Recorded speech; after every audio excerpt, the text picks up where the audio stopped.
types of research, and she might have dealt with that classification of research can be based upon the purpose, or it can be based upon the method which is used to carry out research.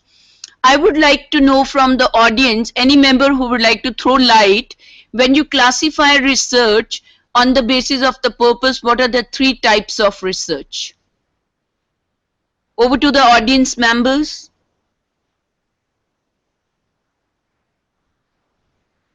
Anyone who would like to respond to this? Hello, ma'am. Hello, ma'am. Hanji, please go ahead. It is basic, applied and action research. Thank you so much. And based upon methods? Hello. Ji. Hello. Hello. Good morning, ma'am. Good morning. I Dr. Santosh Kumar from IC College, Greater Noida. Ji. Ji. Ma'am, as per our best knowledge, whatever you have delivered in your previous classes and I have taught, the research are categorized in three parts: fundamental research, applied research, and action research. Okay. So this is one way of classifying research based upon the purpose it serves. My next question is, what is the classification based upon methods? Methods, ma'am, can be categorized on the basis of the nature of the experimental works, theoretical works, and some information which is used for the social sciences, and different types of different natures of the research has been used by using the some experimental works, just like in the science and technology, and some resources taken by the some social agencies, that is in the social sciences, and some technical uses. We can also use some theoretical methods to justify our the data as well as some results. Dr. Santosh, I am intervening in between. This is not how on the basis of method you are going to classify research. Let me ask from another member. Thank you very much. Your first part was correct when you said it is fundamental, applied and action. Any other member who would like to give an answer to how can you classify research based upon methods? Thank you. Thank you so much. Yes, anyone who would like to throw light on this?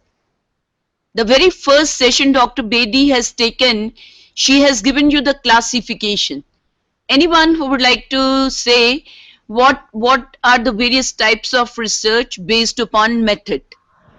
Hello, ma'am. Ji, go ahead. Good morning, ma'am.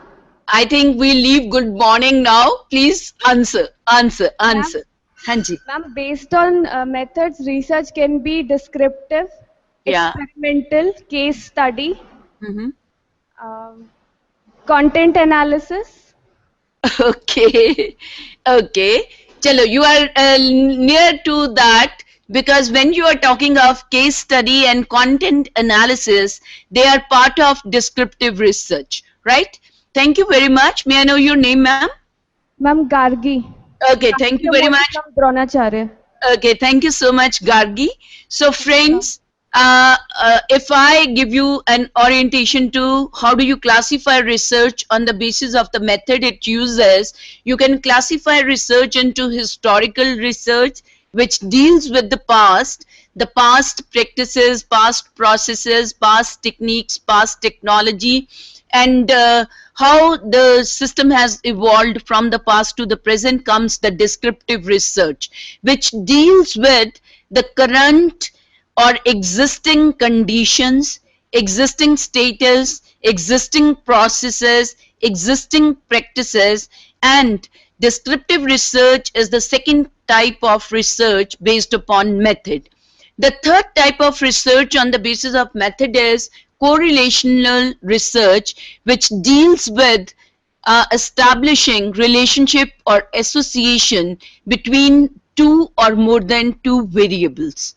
So that is correlational research. And fourth type of research is ex post facto research, or which is also referred to as causal comparative research. Why it is referred to as ex post facto?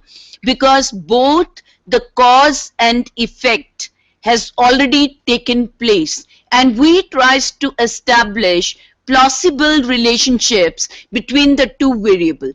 Now, say for example, teaching effectiveness of the teachers, and you try to observe that people from one particular segment, that is the people who have either the PhD degrees, they are more effective than the people who have the master's. I'm just taking a hunch, right?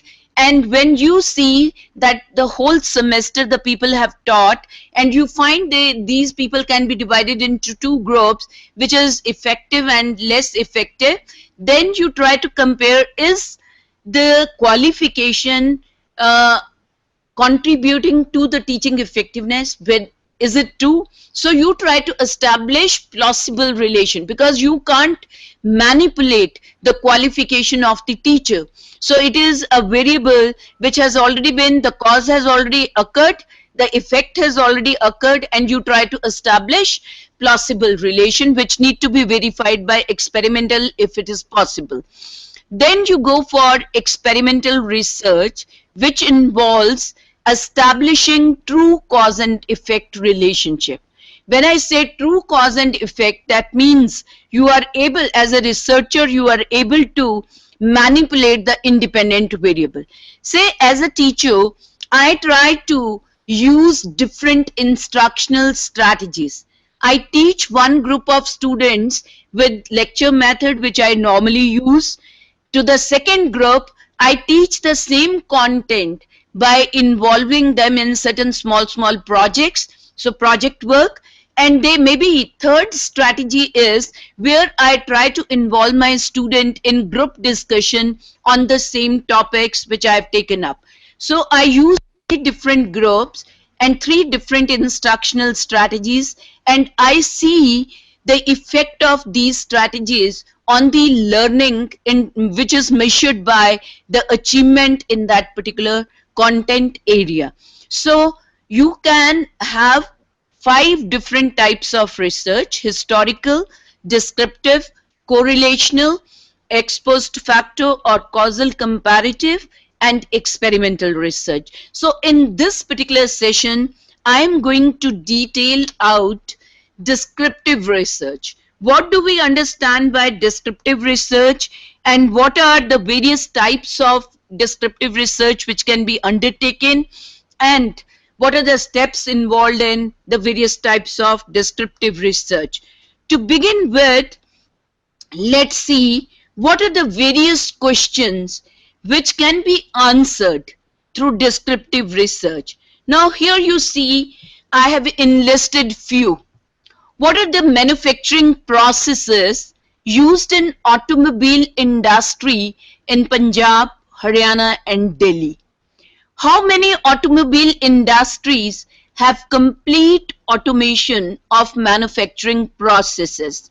How many different job positions are available to graduate mechanical engineers in industry in and around NCR region? How did award-winning industry implemented TQM? What are the salary structures for different job positions for graduate engineers in industry? What is the level of satisfaction of customers with the products produced by Whirlpool in comparison to Godrej? How satisfied are the customers with the after-sales services provided by Hyundai? How much is the expenditure on maintenance of cars owned by the residents of Delhi? How old structures are demolished in USA? Or maybe I'm concerned with how do the students of technical institutions in Haryana rate the teaching effectiveness? What are the perceptions of users regarding the quality of enterprise resource planning software? What is the level of job satisfaction and stress among faculty working in private technical institutions in the state of Punjab, Haryana? I would request kindly switch off the mic. in the states of Punjab, Haryana and Himachal Pradesh, what is the acceptability of the graduates? That means whenever a researcher is concerned to answer questions which relate to what, how, why, then descriptive research comes into the picture. And as I said earlier, descriptive research is actually aimed at studying the existing phenomena. Now, say for example, when we say automobile industry in Punjab, Haryana and Himachal Pradesh, so we have number of industrial units. So we go to each unit and find out what are the manufacturing processes used by them in that automobile industry. So I need to gather data from the various units which exist in Punjab, Haryana and Himachal Pradesh. And it also, this I said, the processes. It may be the practices or the instructional processes you can talk about, how practical work is being organized by the teachers of the technical institutions in the state of Uttar Pradesh. So maybe there are 102 institutions or more than those, and then I need to gather information from either the total number of institutions, or I can go for selecting a sample and then taking account of what are the processes used for organizing practical work. So it requires study of the existing processes, existing phenomena, existing practices, maybe the opinions held by the people, the attitudes which are shown by the people towards certain phenomena, and it aims at collecting quantitative information. As far as survey research is concerned, it collects quantitative information, but as far as case study is concerned, it tries to collect qualitative information, because what question is related to quantity, how and why questions are primarily concerned with gathering qualitative information. Now, when I said one of the questions can be how total quality management system has been implemented by the automobile industry. Now, when I'm using this how, that means I'm not concerned with where that has been implemented. But my concern is if total quality management has been implemented, how, what kind of preparation they had, how the people were trained for implementation of TQM, how actually the implementation took place, whether during the implementation they faced any problems, or then maybe I am concerned with what are the opinions of the people therein, how they feel after implementing the total quality management in the industry. So it requires going deeper and collecting the data through interviews and then making certain observations and collecting certain evidence for that. So even when I talk about content analysis, it requires qualitative information, and then qualitative information is transformed into quantitative information.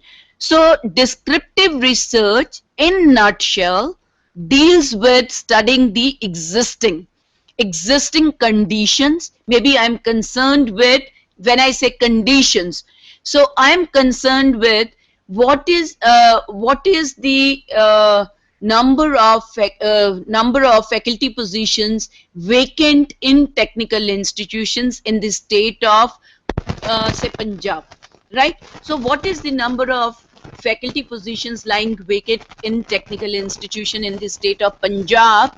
This is condition. Or I'm saying, are the resources adequate in polytechnics of Himachal Pradesh? So if this question is concerned, it is the existing condition. Now when I say the condition practices, so how, when I'm saying practices, I'm concerned with, say, what are the methods which are being used by the teachers to establish linkages with the world of work. What are the methods used to forge linkages with the world of work? So maybe I'm concerned with that. That is again which is leading to studying the existing practices.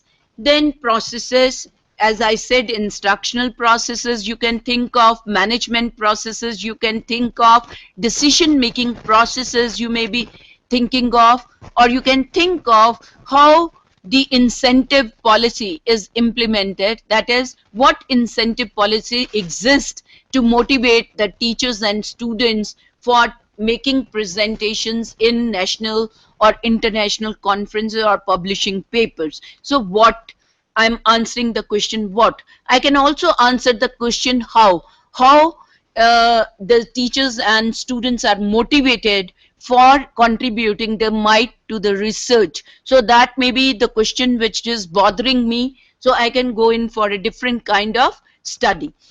And here, when we say descriptive research, it can be further classified into survey research, case study research, and content analysis. So first of all, I deal with survey research. Now, many of you might have seen that today, when we have the web facility, there are a number of online surveys which are available. So online surveys primarily, or the survey otherwise, tries to collect the information which is quantitative from the members of the population. So it is collecting information at a particular point of time.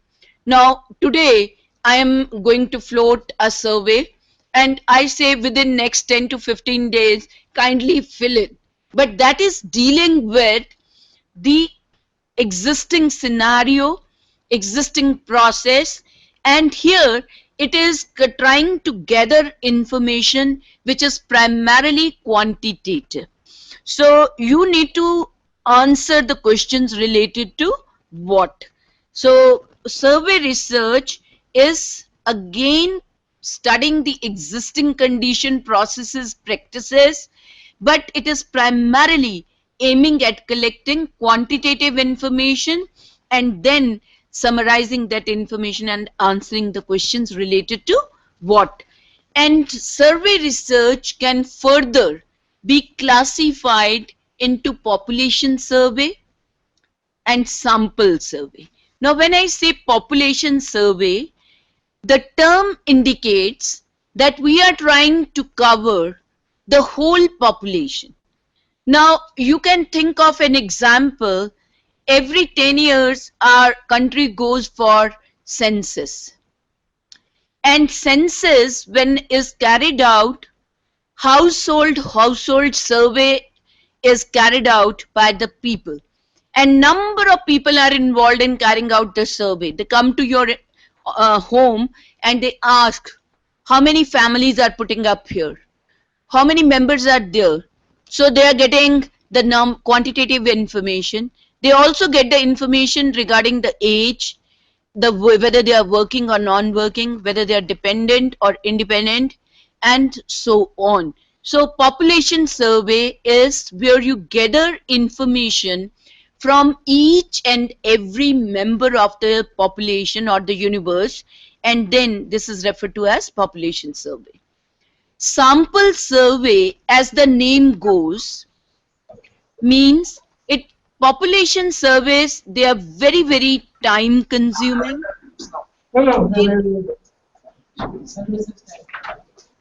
They require large number of resources and they require a lot of time to gather the information and analyze the information.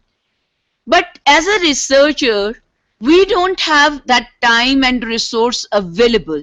So majority of the studies which are carried out, they are not population surveys, but they are sample surveys. Now you might have seen that if we try to have a study of Punjab, Haryana and Himachal Pradesh of the automobile industry, then I'm going to find out how many industries are there in Punjab, how many are there in Haryana, how many are there in Himachal Pradesh, and out of those, I'm going to select a representative sample. When I say I'm going to select a representative sample, that means the sample which is having the characteristics of the population. So I can use different types of techniques. I can use simple random sampling. That means I have, say, 50 in Punjab, I have 40 in Haryana, and I have 10 in Himachal Pradesh. Now, out of this, if I go that I'm going to select, say, simple random sampling out of, so how many are there? 50 plus 40 plus 10. So I need to select at least out of this sample, because this is 100 industry.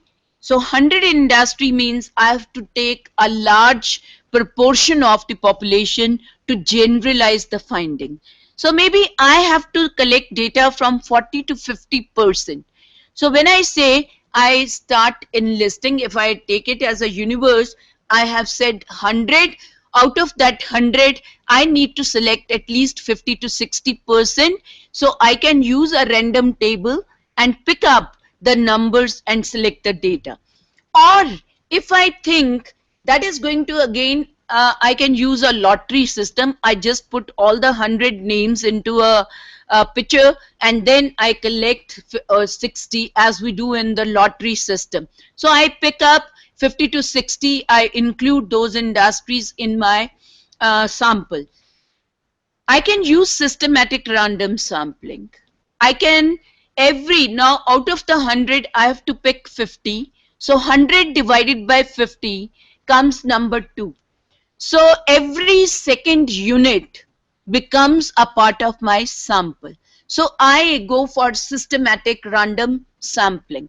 But the problem is when you use systematic random sampling or you use simple random sampling, problem may arise that you get all the industries which are either having or maybe or all are medium scale industries, or you get industries which do not have typical character where no automation has been carried out because you didn't use the information with respect to the industry.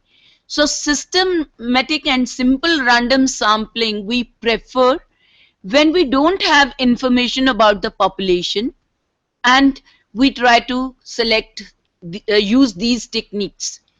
But if I know that in Punjab, there are out of the 50 industries that exist in Punjab, there are 20 which are large scale, there are say 20 which are medium scale, and maybe 10 are small scale. If this is the kind of distribution, then I cannot use simple random sampling or systematic random sampling. I need to take into account the stratas that exist within the population. Otherwise, my sample will not be representative of the population. So in that case, I go in for stratified random sampling. So I collect sample from different types of industries, that is large, medium and small scale. So I need to get the information how many large, how many medium, how many small industries are there in Punjab, in Haryana and in Himachal Pradesh, and then I try to collect the sample. I can use equal probability or I can use the proportionate random sampling for selecting stratified random sampling. Now, another technique which you can use for conducting surveys, sample surveys, is if your population is geographically distributed. That is, I'm talking of, say, I want to have talk about, say, not automobile, maybe I'm talking about the IITs. Now, when I see IITs, again, they are very dispersed. There is no state where you have a cluster. But think of industry like I take into account Punjab. Again, come to the Punjab. You have Punjab, there are 3 or 4 districts where the industry is existing. Concentration of industry is more. Maybe we talk of Ludhiana, we talk of Amritsar, we talk of Gurdaspur and Jalandhar. So say I'm talking of these 4, and then if I know the cluster varies, the concentration of industry is more in these 4 districts, but there is scatteredness of industry in other district, I try to calculate the average number of industry units in a cluster. Say in Jalandhar, how many are there? In Ludhiana, how many are there? In Bathinda, how many are there? In Amritsar, how many are there? In Gurdaspur, how many? And then I try to calculate the average number of the cluster. Maybe I get average number is only 5. And there are 500 units of industry in Punjab, and I need to, the average number is 5 in a cluster, and I want to get out of the 500, say I want to select 100 industries. If I go by simple or systematic, it may be that I have to go to 20 different units, 20 different districts to get that. But if I identify 5 is the minimum unit, so, and there is concentration of cases in Jalandhar, Ludhiana, Gurdaspur and so, and if I take a cluster, that means I can save lot of time in collecting data from those units. So I try to use cluster sampling rather than going in for stratified or simple or systematic. So sample surveys are more prevalent than the population survey. You can also think of developmental survey. Now the people who are working in the area of say health, medical, or maybe we are talking of the human development. So intelligence also develops, the language capability also develops, and then how the say as you are talking of the memory, and you say that there is degeneration of the memory at later stage when the person go to the older stage. Now these are the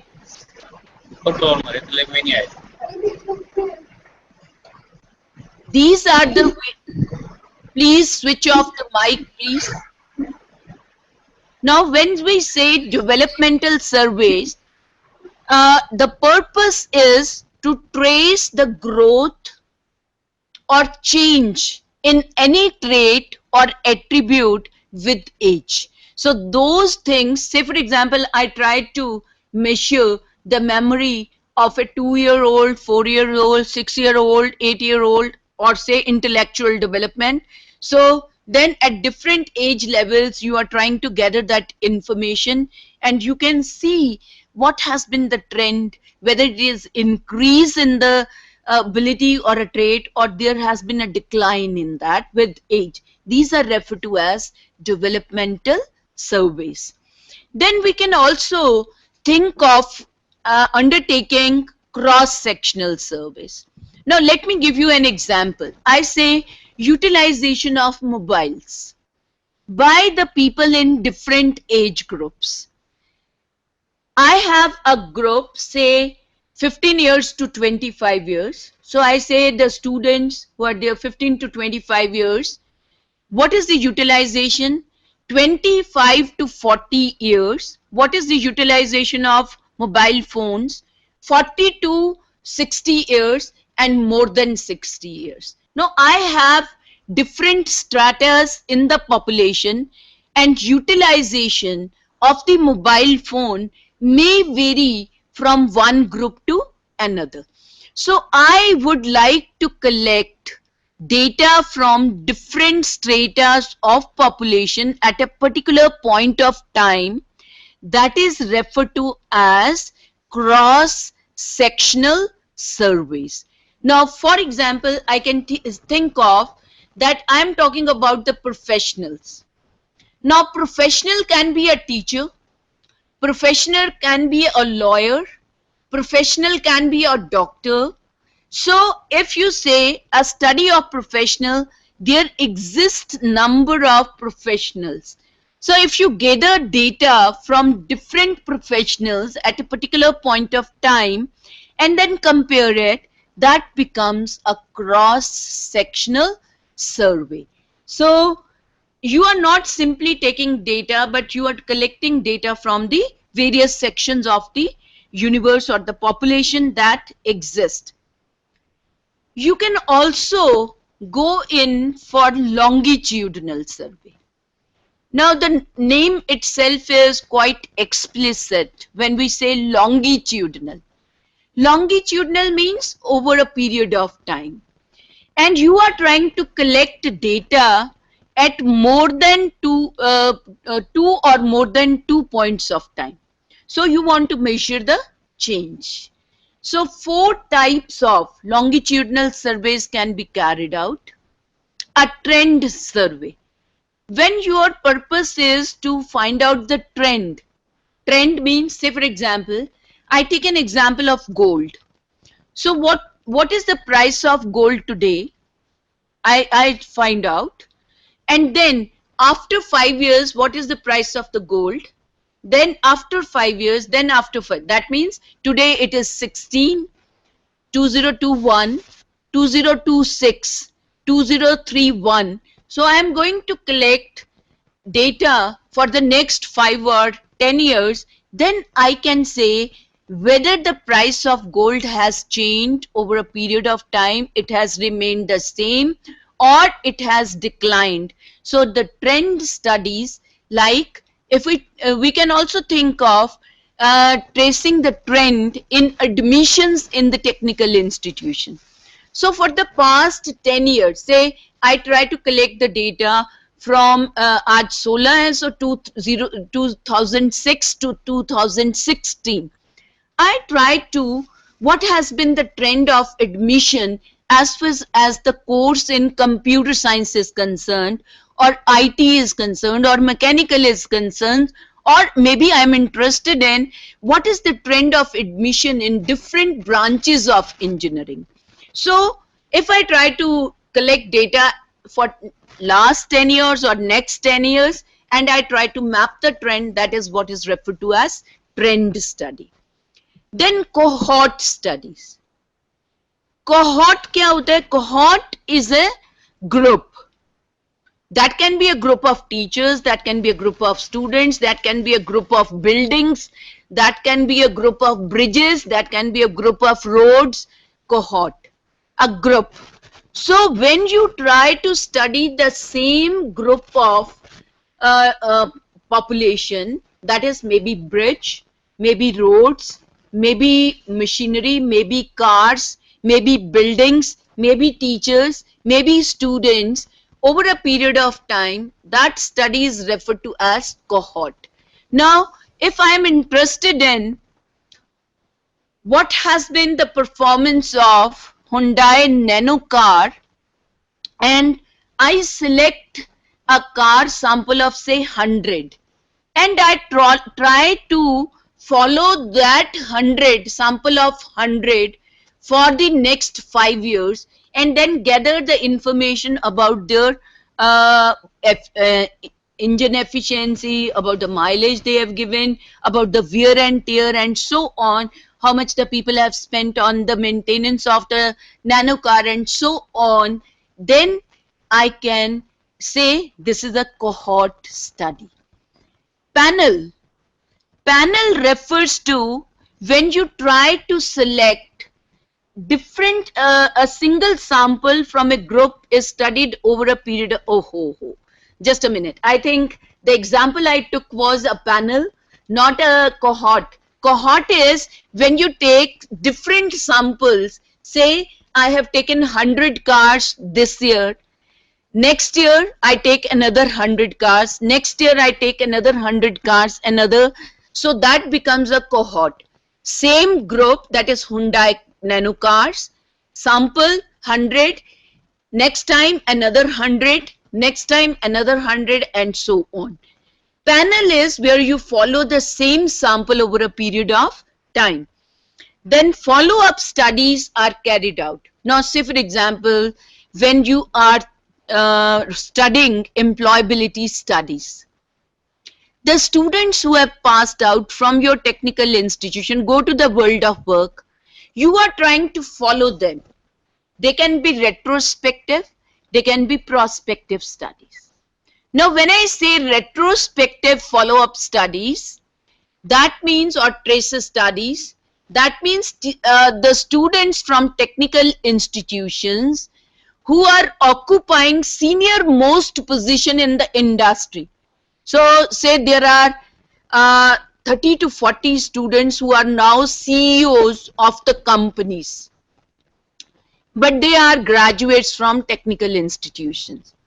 Now those CEOs, you trace backward how they have reached that position of CEO and how much time it took them to reach that position, what kind of the additional qualification they had, what kind of additional training they have, what are the various job positions held by them, what were the activities taken up by them, and then how their salaries have changed with the passage of time. So you can trace backward the people who have reached a particular position in the company. That is a retrospective follow-up study or a traces study. You can also go in for prospective.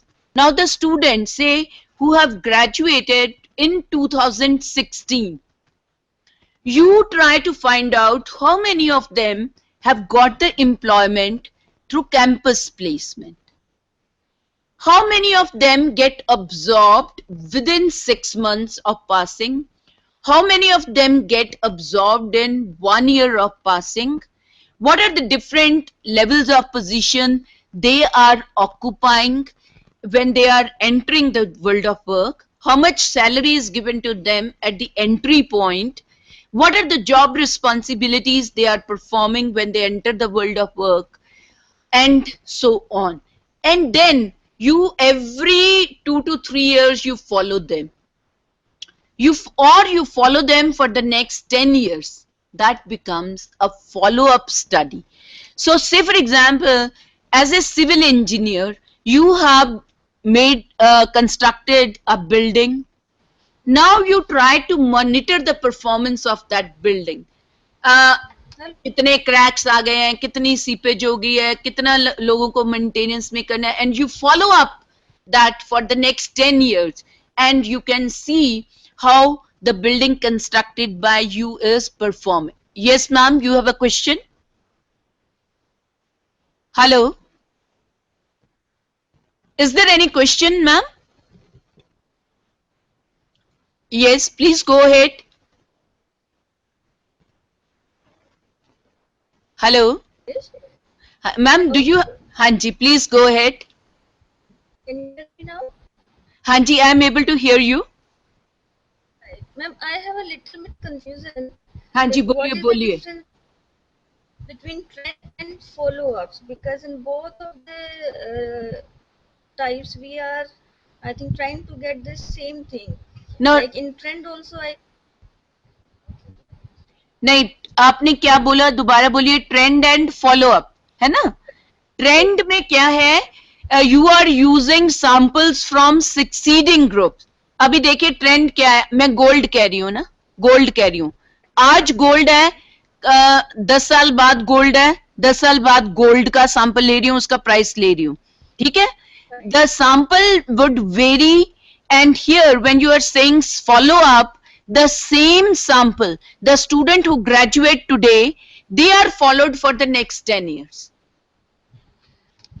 and here if I take example of engineering student, like this time they pass out and whether they got placed or not.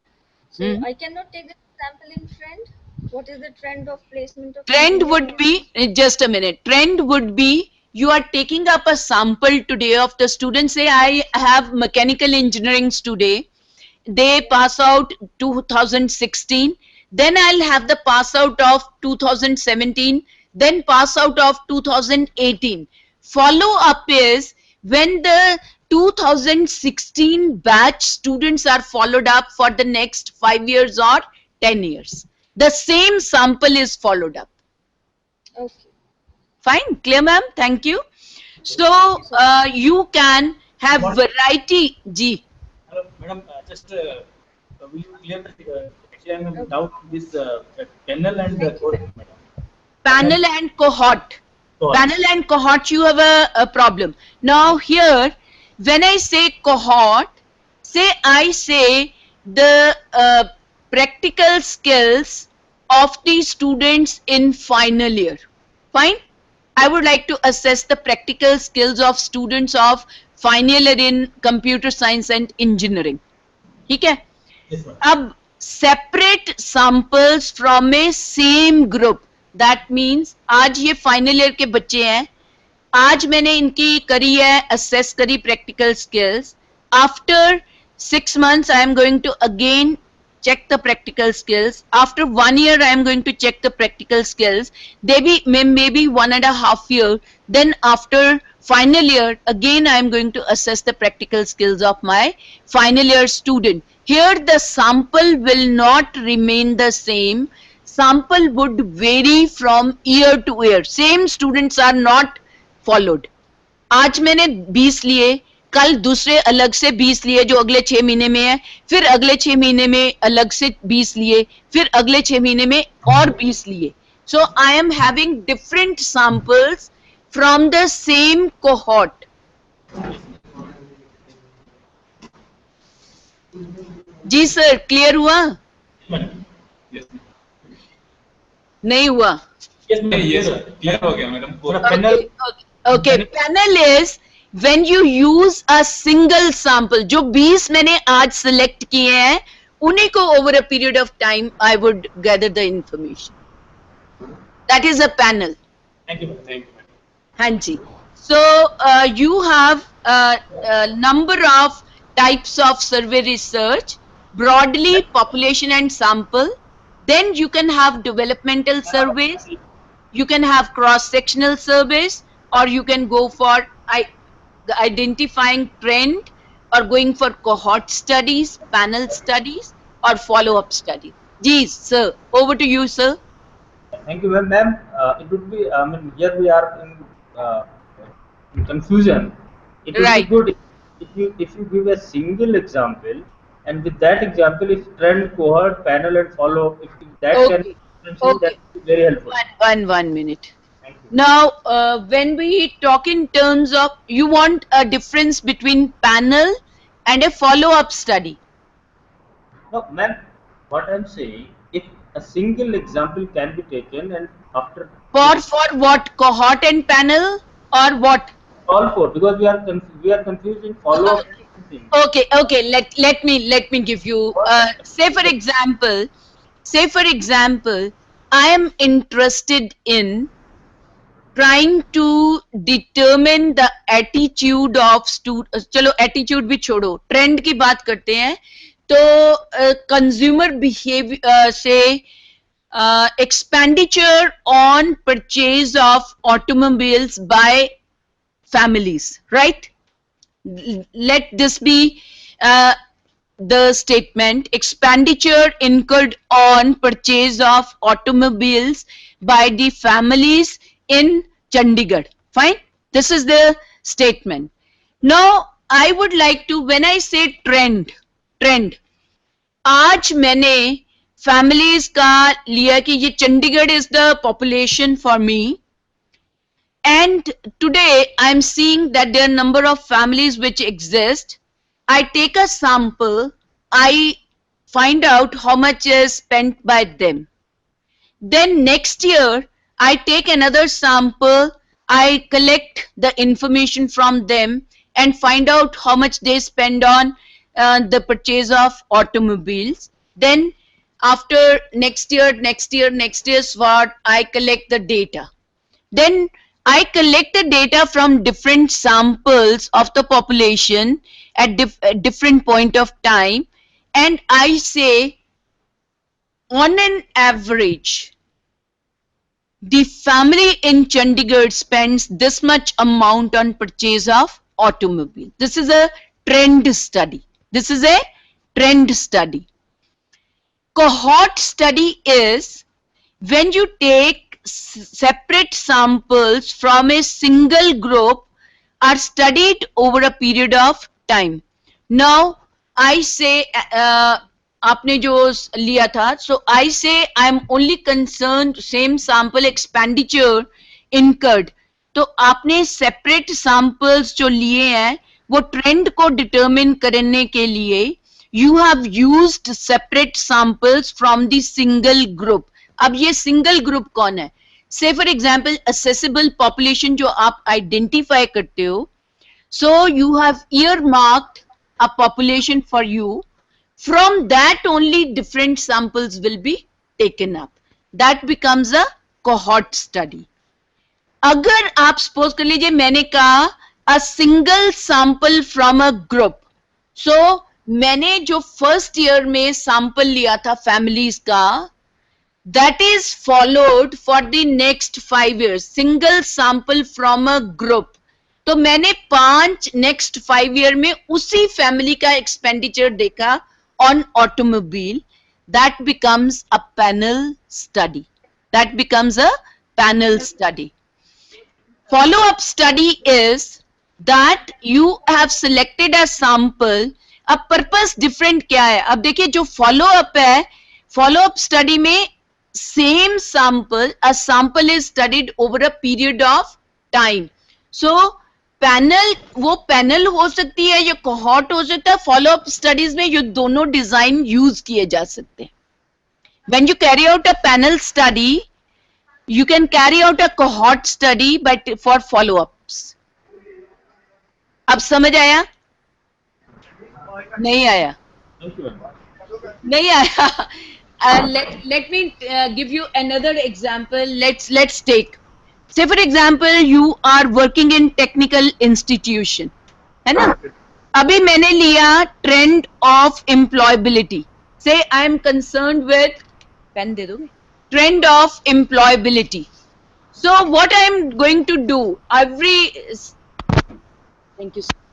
So trend of employability मैंने देखना है, and trend of employability मैंने क्या करा कि 2014 में जो बच्चे पास आउट हुए थे, how many of them were placed in campus placement, how many of got the within 6 months of pass out, how many of them got employment within 1 year, how many of them, I think mic आप बंद कर देंगे, how many of them got employment more than 1 year. So 2014 के मैंने I have tried to find out how many of the students got placed through campus placement, 6 months, 1 year and more than 1 year. Then 2015 का, 2016 का, 2017, 2018. Now here you see the population vary कर रही है. जो 2014 का pass out था वो 2015 का पास आउट तो नहीं हो सकता. जो 2015 का पास आउट है वो 2016 का पास आउट नहीं है. Your population is varying, your samples are varying. Agree कर रहे हो? Are you in agreement? Hello? Yes, ma'am.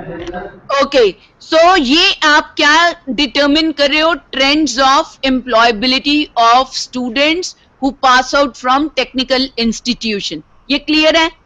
Now, अब आती हूं मैं cohort पे.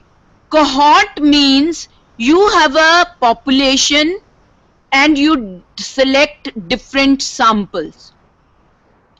अब देखिए cohort में क्या है? You have determined that you will be only taking the students from computer science and engineering.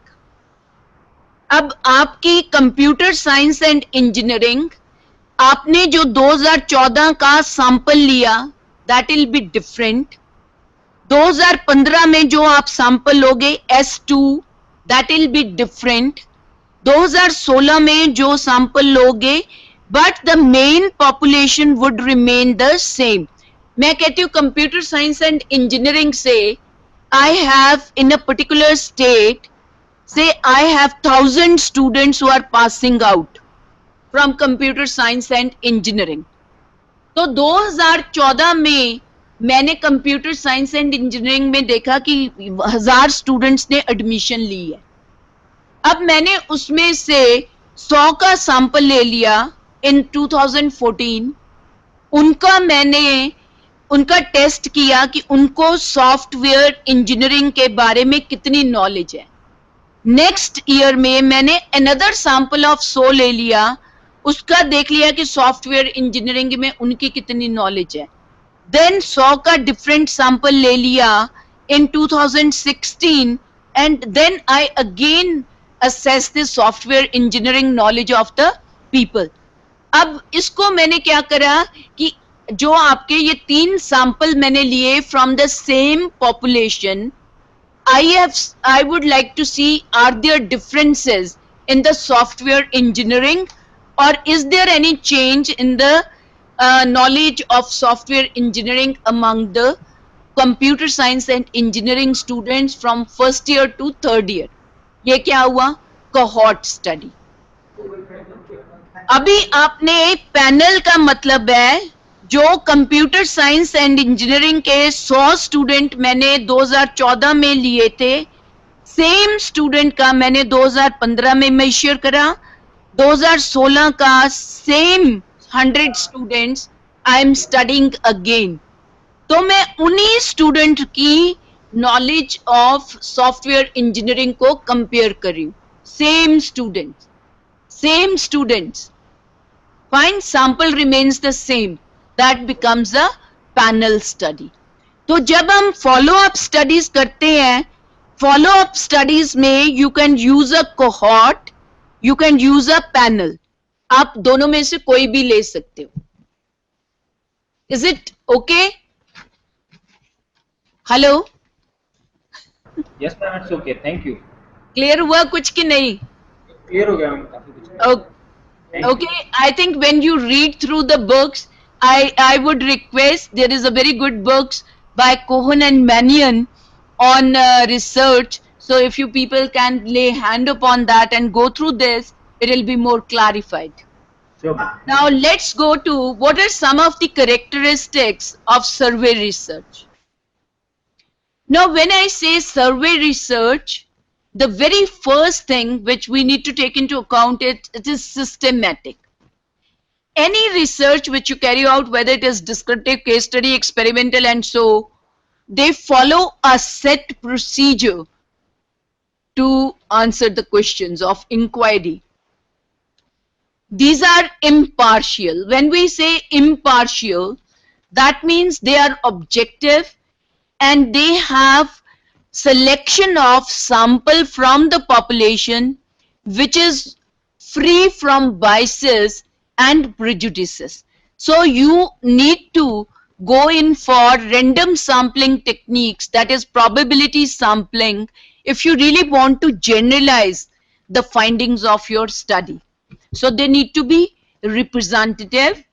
Then all surveys, they have certain basis, theoretical basis. Now, for example, when we are carrying out a survey, we have seen that maybe आप कहते हो कि जो software है, that needs to be designed on the basis of the customer requirements or customer need. That is the first step in designing a software. Now, if I am taking a survey, I can first take a survey to identify the needs of the customer. Then, if I have developed a software, I would like to know to what extent the needs of the customers have been met. So, theory basis, that is, there are steps involved in design and development of the software, and customer requirement is the first step. So, I can have a survey to identify the needs of the customer. After developing the software, I can see to what extent those needs or expectations of the customer are met. Quantitative, majority of the surveys collect quantitative data. Quantitative data. They are not, you can always first collect the quantitative information and then to validate, maybe you can interview 10 to 20% of the sample to cross validate the data given by them, the information given by them through the questionnaires. Then all these surveys are replicable. Replicable means if there is representative sample used, then if you carry out another survey on the population, then the results would be dependable. That means similar results will be there. So these are 6 important characteristics of surveys. Now, I just go by what is happening in today's context. Whenever on the education television you are watching, number of times they pose a question and they want to take yes, no. But they never give you the information how many people have actually responded to that survey. That maybe only one individual has responded and they would say 100% of the people agree with this. Or if they have got 2 responses, one says yes and one say no, so they will say 50% of the people are in agreement, 50% are in disagreement. So that is a very, very misleading kind of conclusion which we arrive at. So sample surveys which we carry out, we must take into account the size of the population, and larger the population, smaller proportion would be required. Smaller the population, larger proportion of the sample would be required. And you can always calculate the sample size which will be dealt in sampling. Then as far as conducting a survey is concerned, these are the normal steps which we take up in research. But for survey research, it is important that we first try to identify our research objectives. Now, maybe I can use a board, if you can see the board. Dikhaoge? Okay. So I have taken up a study which I said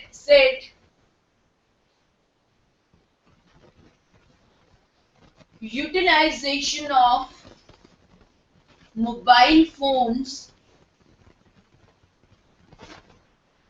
by people of different age groups. Now this was what I gave an example there. Now when I say utilization of mobile phones, now here utilization, when I break up, let me ask the audience, when I say utilization, in what you will be interested in? Yes, anybody? For communication. Okay, that means utilization may be for communication. Yes. What else? Madam, the features of phones. Features में क्या लोगे? Storage. हाँ? For storage of data. Storage for emails. features, multimedia features. For emails, chat. Emails, for chats, for When online application, you can have mobile apps, e-marketing or e-commerce. E-commerce, e-marketing. Okay. What else? Social networking. Camera quality, madam. Okay, you can use it for the pictures, taking up the pictures or images, or you can use it for scanning the documents. You have the app and you can use it for scanning. You can access internet through your mobile phones and so on. You can use it for PPTs, storing your PPTs, using the PPTs, right? What else? For playing games. For playing games. Okay. So when you say email, that is part of communication. When you say chat, or here you say receiving and sending messages, or using it as a phone. So okay, so these are the purposes. I may be interested in time. How much time each one of them spend on mobile phone? Maybe the younger group is spending more, the older people are spending less time on this. I may be interested in that time, okay, and then maybe I'm interested in what else? Utilization time, and then day, time of the day. At what maybe क्या बोलोगे, phase of the day, कब इनकी utility ज्यादा है? Morning में ज्यादा है, afternoon में ज्यादा है, और you are at night, you are using the mobile phone more. I may be interested in you use the mobile phone more at home, or you use it at workplace or institution or organization. So I may be interested in when they are actually attending the classes, they are utilizing the phones more, or when they are at home, they are utilizing the phone more.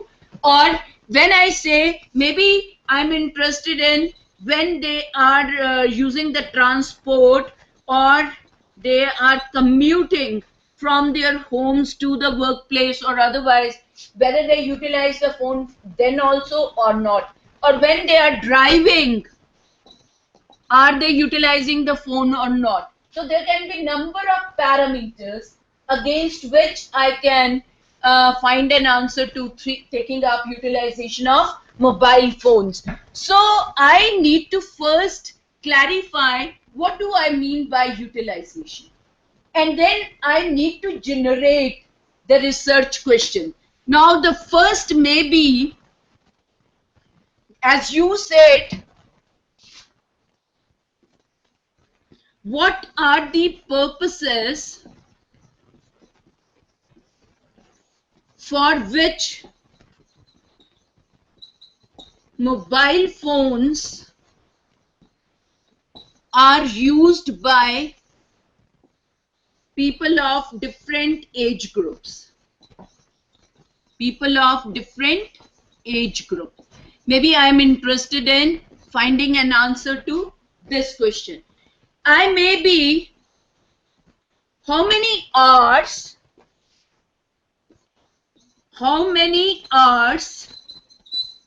a day are spent on mobile phone by the people of different age groups? I may be interested in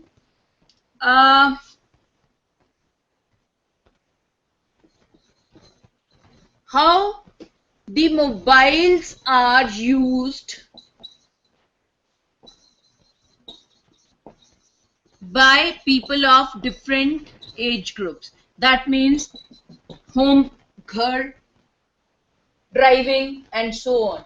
So first thing is, whenever we have a study, we try to write the research questions, and then on the basis of the research questions you are going to proceed further. If the same thing is written in the statement form, we say the objective of the study. So here the objective of the study is to find out the various purposes for which mobile phones are used by the people of different age groups, or to find out the hours per day spent on use of mobile phones by the people of different age group. So this is from where you will start, that you will have identified the research questions and state the objectives of the study. Then अब देखिए इस study में when I say the study, when I say people of different age groups, now here I said I'll restrict to 15 to 25 years, 25 to 40 years, या 10 साल का ही ले लीजिए gap, 35 से 45, 45 and above. चलो मैंने ये ले लिया है ना. So say I have decided that my population, people of different age groups, I would like to include 15 to 25 years, 25 to 35, 35 to 45, 45 and above. So I try to identify are these the residents of Chandigarh, Haryana or Karnal, or maybe I'm thinking of Vijayawada. So एक particular place, I cannot have a study कि मैं पूरी country की study कर दूंगी. That will be, if I have a large team at my disposal, I can go and take up a study at the country level. But if I am restricting it to Vijayawada, then I am having one city.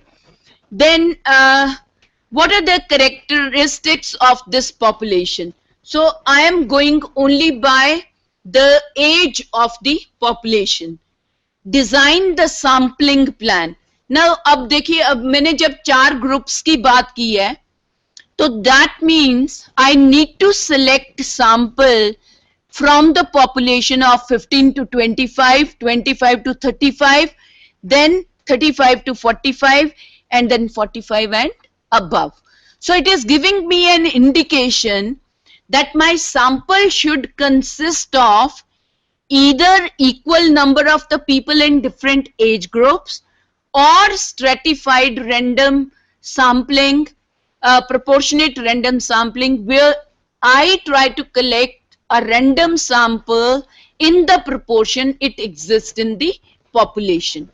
अगर population of Vijayawada में suppose कर लीजिए 15 से जो 25 वाला group है, say 30 or 40% of the population is 40% of the population is between the age range of 15 to 25, then 25 to 35 say we have 30, so 40 30 हो गया कितना 70 और 20% मेरे पास हैं 35 से 45 वाले, तो 90, एंड 10% है मेरे पास पॉपुलेशन जो 45 से अबव है. से I am taking a random figure. So I need to select 10% of the sample from 45, 20% of the sample from 35 to 45, then 30% of it 25 to 35, and 40% of the sample should be from the age range 15 to 25. So this will be stratified proportionate sample. So that I need to select. So you decide about the sampling plan. That is how you are going to select a sample. Then design and write the questionnaire. अब questionnaire की items कहाँ से निकलेंगी? The questions which you have generated, they will actually lead you to design and framing of the questions that Dr. Bedi will be dealing with. Then pilot test, whatever questionnaire you design, you pilot test that on the representative sample, and then you collect the data from the sample and then analyze the result. And I think these are few examples of survey studies which have been carried out.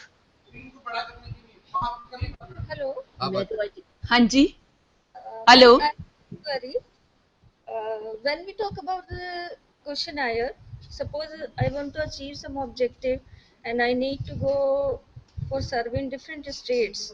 So my questionnaire should be standard for each and every state, or it may vary? Yes. No. I think if you are going to different states and your objective is the same, then the same questionnaire has to be used. It cannot be different from state to state. Fine, ma'am. Thank you. Okay. Any other query? No, ma'am. Thank you. Okay.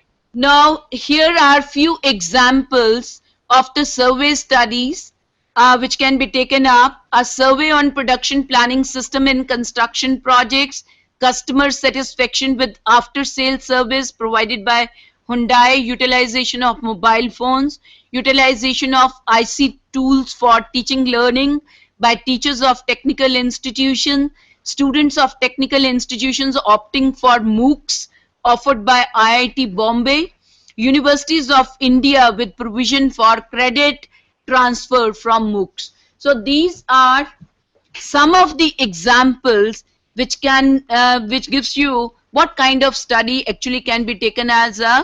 Now friends, I think I'll take half an hour. We finished this session by 11:15 rather than 11. We can have little more time for the tea, but here I would like internet chal raha hai na ji.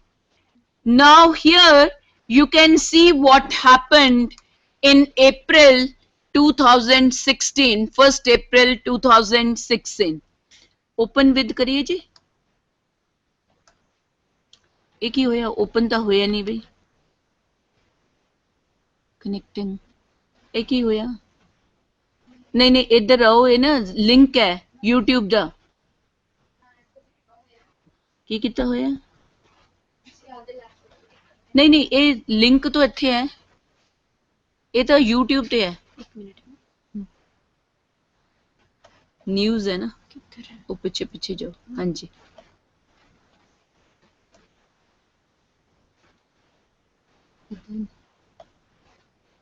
YouTube नहीं खुलेगी? खुलेगी ma'am. ਇੱਥੋਂ तो ਹੁੰਦਾ नहीं. अच्छा ਤੁਸੀਂ ਹੋਰ ਕਿਤੇ ਲੈ ਜਾ ਰਹੇ ਹੋ? दोनों फिर दोनों तीनों ले लो. एक एक करके ले लेंगे. अच्छा जी. पैनल और कोहॉर्ट च गुम गए बच्चे अज तो.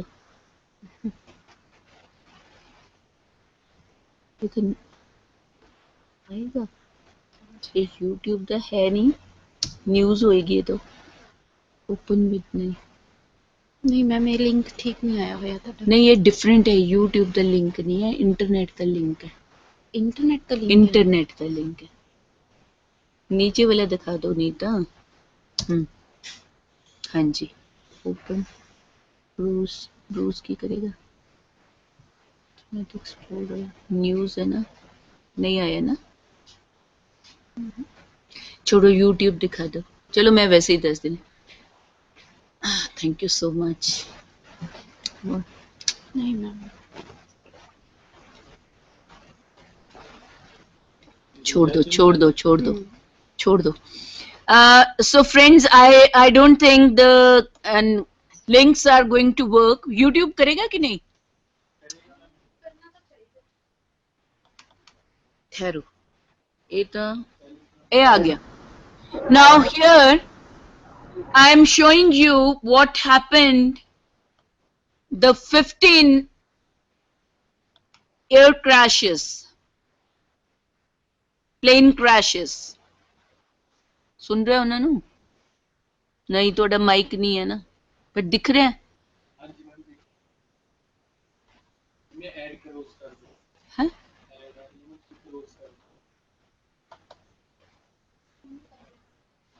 You are audible, ma'am. Just a minute. I think what I am showing is the 15 plane crashes. Why I am showing this? Because this kind of research can also be taken by engineers and scientists. And this is where case study research is required. Now, these are only few examples.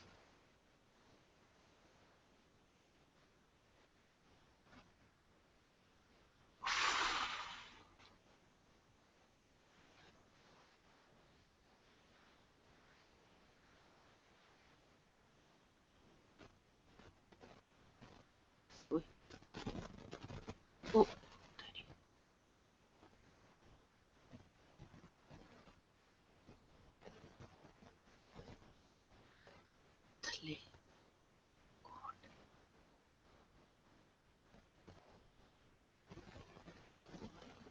Lost control.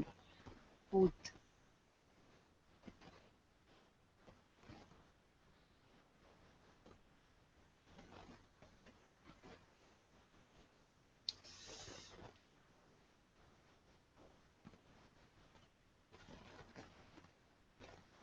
ਉਹਦੇ ਵਿੱਚ ਤੋਂ trend in pass percentage.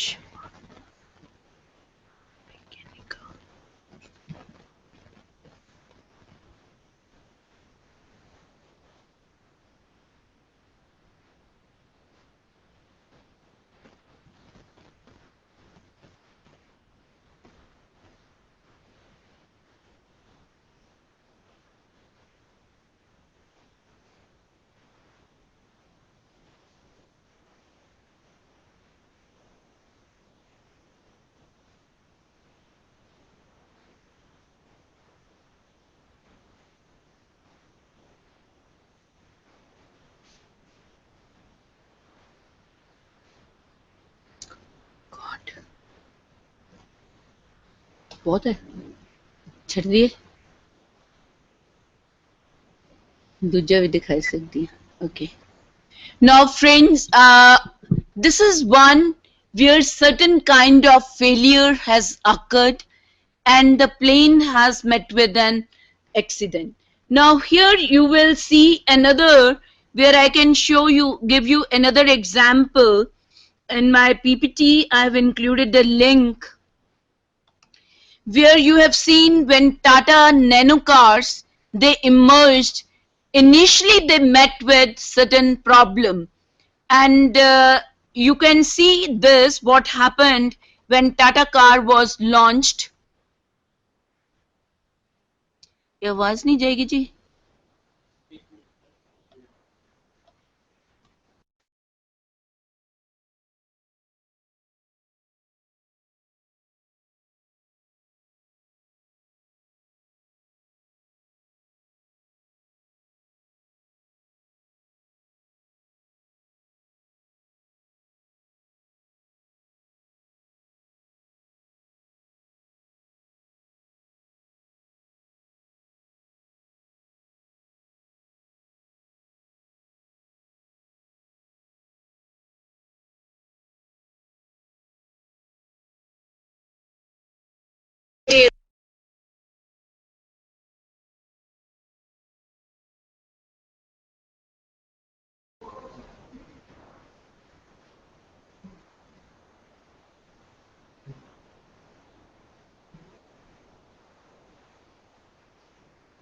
कुछ हो रहा गया always be bandied about as a poor man's car. Nobody wants to be caught with it. World of Tata Motors' legendary chairman, Ratan Tata, who dreamt of getting poorer families off dangerous two-wheelers and into safer cars. But a series of engine fires, production glitches, and misguided marketing have dampened sales. 25,000 models were expected to race out of showrooms every month, but a complete It's the world's cheapest car that's mysteriously catching fire. A second car. But now we understood what the customer requirements are. We're reaching out to the right customers now, so it's doing quite well in the marketplace. For some customers at least, the Nano dream is still very much alive. It's the first car that finance manager Dheeraj Singh could afford. Until now, his family of 4 had to squeeze onto a motorcycle. We feel better about ourselves since we bought a car. We feel proud that we at ourselves since we bought a car. We feel proud that we also have a car. Before, people used to think, well, he's coming on a two-wheeler, but it's not like that now. My neighbors and relatives also say I did a good thing. While Nano sales are slow, analysts say the future of India's automotive industry lies with families like the Singhs. Middle-class households like theirs are set to top 50 million by 2016, and many are going to need new, affordable small cars. Auto एक कुछ और के चली गई है I don't know. Now, why I wanted to show you the nano car, because initially when they emerged in the market, there was a fire in the engine and all the cars were called back by the Tata, and then the fault finding was done and then certain correction was carried out. Now, these kinds of incidents, whether it is in the area of automobile, whether it is in the area of the airplanes, or maybe now in Kolkata, we witnessed that in Kolkata on April 1st, I'm unable to show you the video here. I had the video news item and the video showing the collapsing of the bridge in Calcutta on 1st April 2016, in which 23 people were killed. Now, if these things happen, they call forth for a case study. You cannot go in for survey. You require an in-depth case study to do the failure analysis, why this happened and how this happened. So you are trying to answer the questions which are related to how and why. Now, I had taken a few examples how enterprise resource planning system was implemented in automotive industry. How could YMCA Faridabad establish linkages with World of Work? Why IIT Bombay is able to undertake collaborative research with international organizations and institutions. How an institution or industry prepared itself for obtaining ISO certification. How an institution or organization attained status of an excellent institution or an organization. How interpersonal relationships are maintained in a particular tribe or a society. How quality is managed in award-winning industries. How and why do organizations collaborate with one another to provide joint services? Now, if I have to answer such type of questions, then survey is not the right descriptive research which I would carry out, but I'll go deeper into the processes, the practices, and I would like to gather information from multiple sources of evidence to find an answer to these questions. So in these cases, case study is the method which can be utilized to answer these questions. And here, when I say case study, the phenomena, the practice, the process is studied in relation to its context. So we are not trying to segregate the context from the practice. So we try to go deeper into the organization or a case and then try to find out and come out with certain generalization. Now here, case study is again studying a contemporary phenomena in its context, and there is no demarcation between the phenomena and the context. So you are studying a phenomena in its own real context, and you are trying to gather information from multiple sources of evidence. Now, for example, if I'm taking a case study of IIT Bombay, then I'm going to talk to the faculty, I'm going to talk to the students, I'm going to talk to the administration, I'm going to talk to the management, I'm going to talk to the non-teaching, depending upon what is the objective of my study. If I am only studying the management processes and practices in IITs, IIT Bombay, then I'm trying to gather information from all stakeholders who are taking the benefit of those management processes and practices, or who are there to implement those management processes and practices. And case study design starts, has four major things. Research questions. What are the research questions which you are trying to find an answer to? It's propositions. Now here, when I say research question, sorry, I think the link is wrong. When I say the reasons, I have already given you one example of survey, but maybe case study when I'm saying, and I'm concerned with management processes and practices. When I say management processes and practices, then I am concerned with what are the decision-making processes? What are the problem-solving processes? How the faculty recruitment is carried out? How the people are trained and developed, right? Trained and developed. Then I maybe how the work, that is delegation of power, is carried out in an institution. Maybe I am also concerned with how the committees are constituted for decision making, problem solving, handling the grievance, and so on. So number of things I have to include when I'm going for case study. So first thing is, say I'm taking up decision making processes. So the question, research question, one of the research question is how decisions are made in IIT Bombay at different levels. maybe at the managerial level, at the department level, at the IIT level, at the department level, then at the individual level, and so on. How problems are solved. This is another one. Then how recruitment of the faculty is done in IIT Bombay. Then how the people recruited at various job positions are trained and developed. So then maybe how delegation of power is carried out. That is another question. Then how the committees for taking decision solving problems, they are constituted.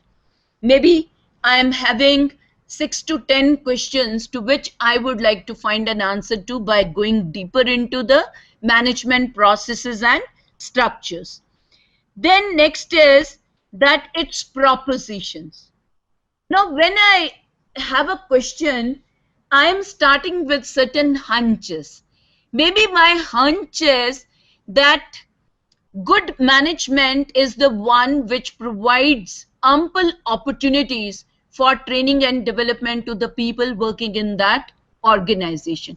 So this hunch, this proposition becomes the basis for generating questions and then building explanations while I'm reporting the case study. Or say, for example, I was taking an example of YMCA Faridabad, how YMCA Faridabad has been successful in building linkages with the world of work.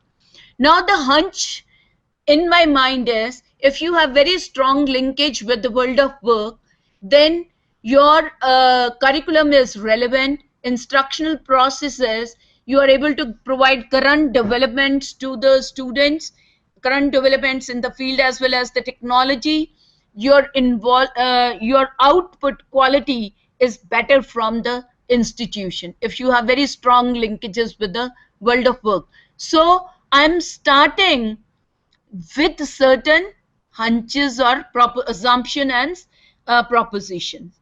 And at the end of the case study, I'm going to verify those propositions.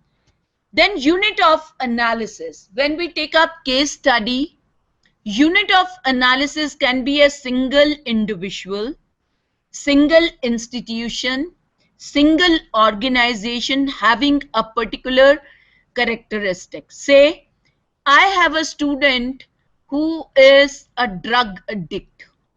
Now, he is the case. I need to probe deeper why he indulges in drugs, how he got this habit of drugs, and how he developed this. Now, and I need to identify the causes for this behavior. So, case. I am saying award-winning industry. That means the industry which has been awarded by FICCI or CAI and so on. So I try to identify that industry. That may be one, award-winning. So there may be one in all different segments, one each, or you are just going by the automobile industry and picking up one which got. Or maybe there is, you all know there is an advertisement which is coming nowadays. All Hyundai cars have won the award of Car of the Year award. Now, my question is, how Hyundai is able to design cars which win Car of the Year award? Every year they are winning. Every new model is winning that award. So how? So I am only concerned with Hyundai. I'm not concerned with other brands. So single unit ho sakta hai, multiple units ho sakte hain. Multiple units means that they have similar characteristics. So while I was talking of a drug addict, one student, maybe in a college, I have a group of 5 students who are into drugs. So they are similar as far as the behavior is concerned. So I can take those 5 students. There are toppers, say toppers of the various branches. So 2016 result came and every branch has a topper. So I get all those. If there are 8 branches in the college, I have 8 students and I would like to probe them. I'll have 8 case studies. On the basis of 8 case studies, I generalize how they have been able to get the top position in their respective branch of engineering. So I come out with certain general propositions.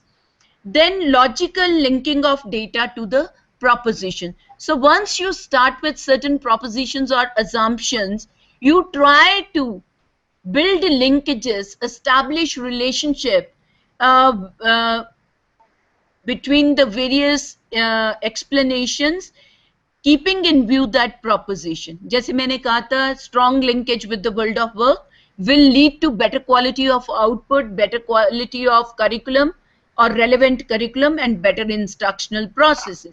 So while you are trying to have the data, you will try to keep that proposition in mind and link the data to that proposition. Criteria for interpreting the finding. So propositions becomes the criteria for interpretation. Now here you can see how and study propositions chhod do.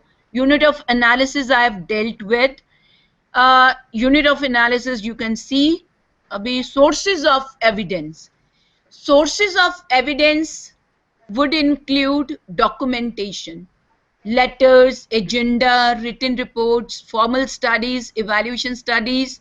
Then you have archival records. So, for example, the service records of the employees.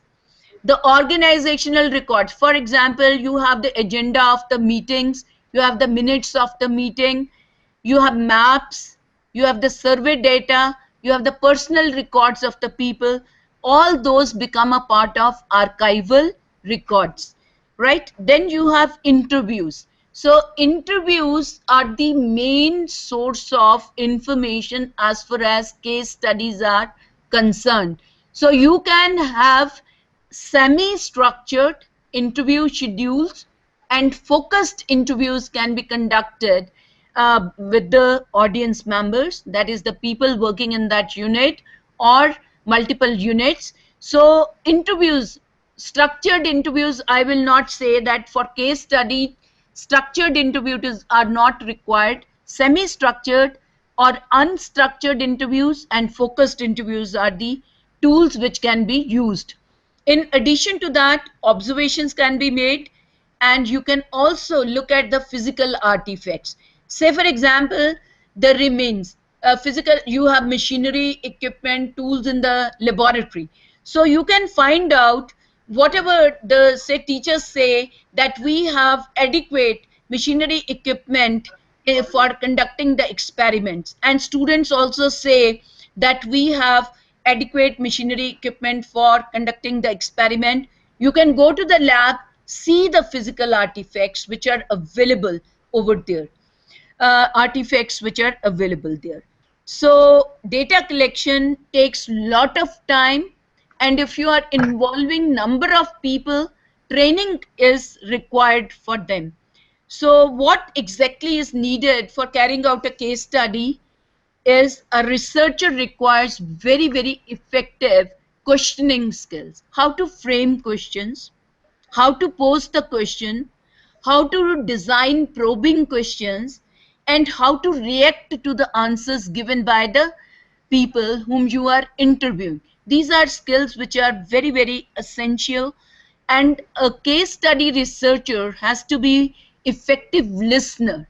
We all commit mistakes when we listen, but a listener, good listener, can record, can probe, can put appropriate questions to the audience. So listening skills. At the same time, a good listener is one who not only pays attention to what is being said, but he or she also monitors the non-verbal behavior of the person. So say, for example, a teacher coming out of the class and you are going to interview. So you ask, sir, how was your experience today in the class? So he says, yes, very good. Now, he is using the word yes, very good, but his forehead is the furrows which are there on the forehead are giving you a signal, no, he's not very satisfied what happens in the class. So a good researcher would probe deeper to find out the statement made, is it right or wrong.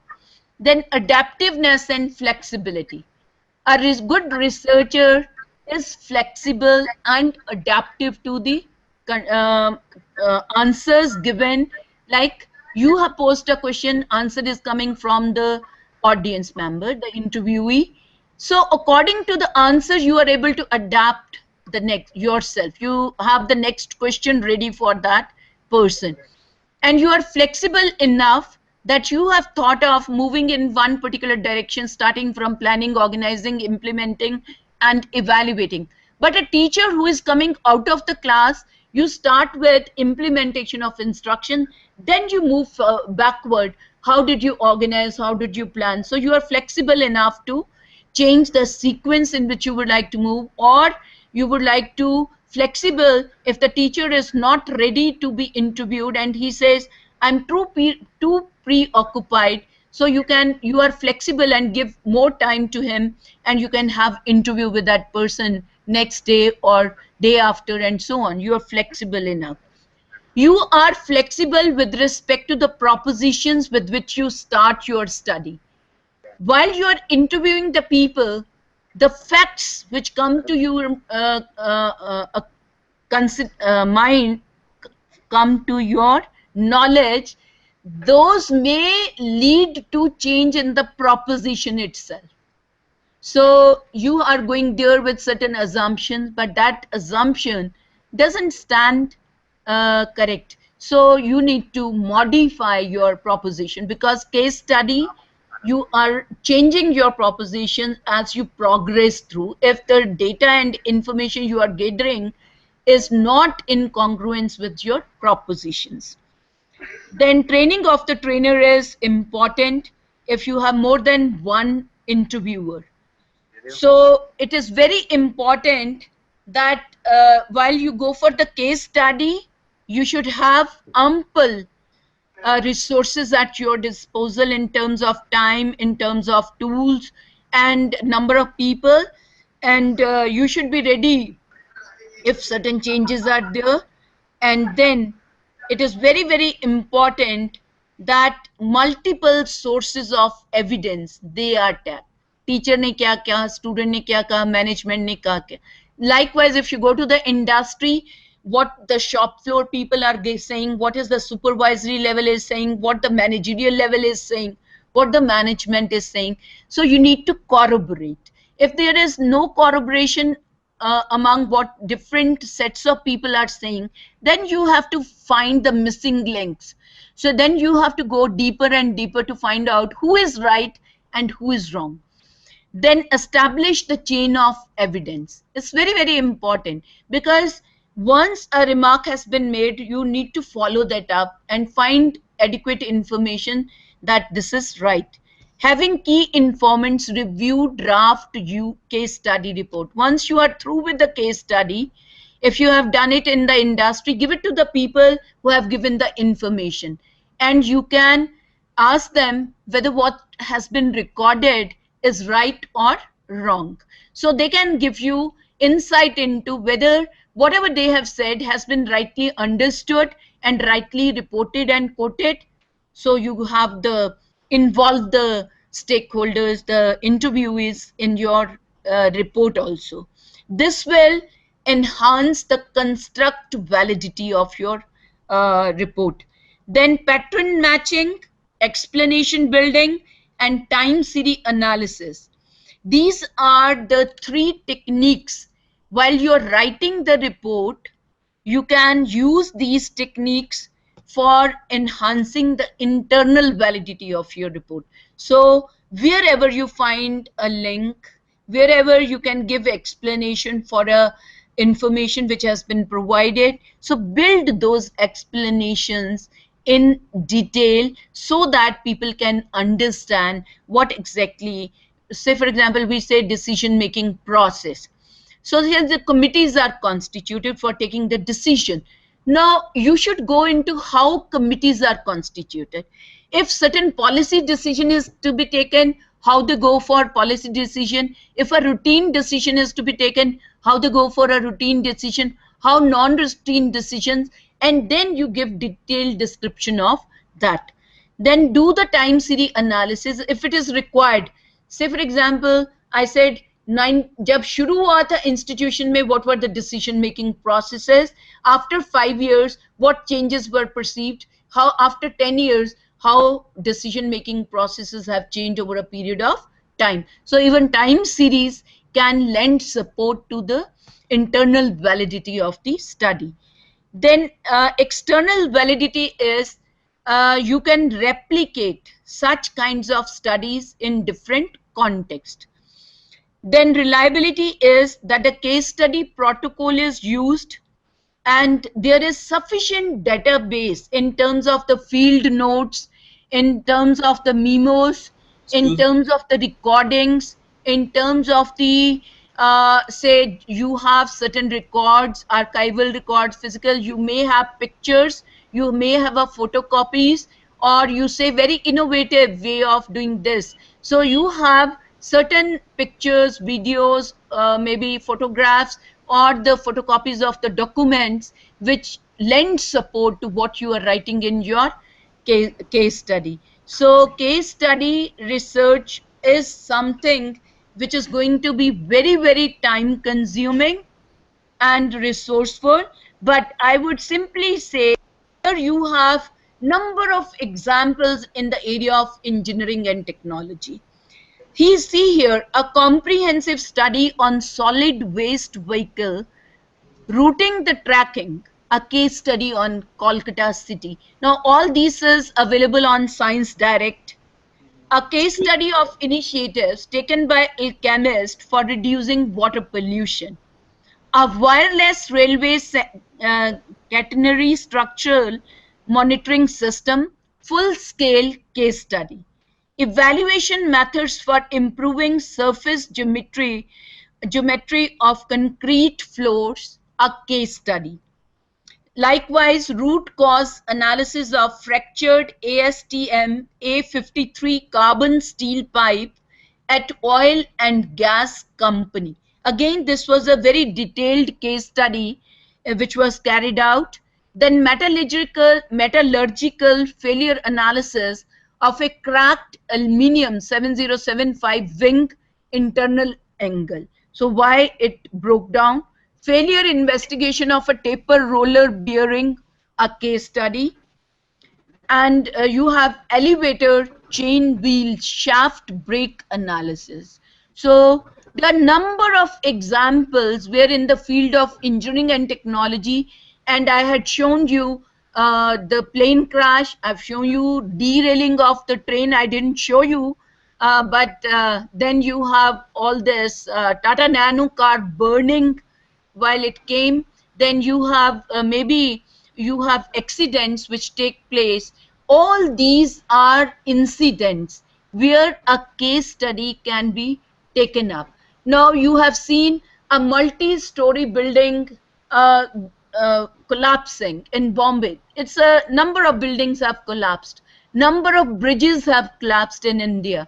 Now all these are the cases, and you can take up case studies going into deeper and finding what exactly why this incident happened, how it happened, why, what were the reasons. So you do the failure analysis, whether the design was not okay, whether the material used was not okay, whether the load capacity exceeded, and so on. So you can go and find out what exactly led to these kinds of incidents. So these are the studies which are amenable to case studies. I think I need to stop here. The coordinator of the program is also here. So any question at this juncture?